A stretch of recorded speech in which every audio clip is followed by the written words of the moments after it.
Update ko kayo mga kasabang, ito na po yung ating super white keso. Yung po yung buntot, yung tinuka at mga pinalungan ko na 4 na buwan pa lang po ito. Ayan ang resulta ng early matured. Ayan naman yung white claret. Ayan, white claret, 4 na buwan pa lang po sila, magkakapatid po yan. White claret.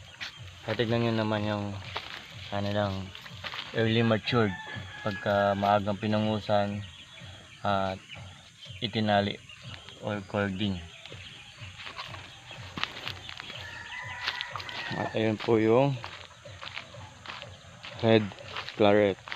Yan.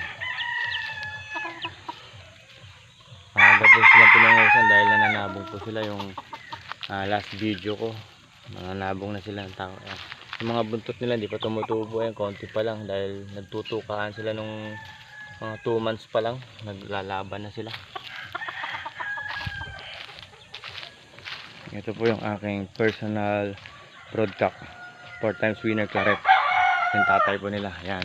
Nagkaroon po ako ng throwback, naging white claret. Yan. Guwapo, double nose. Yan. At ito naman po yung aking plain. Yan. Guwapo rin. Ayan. Yan.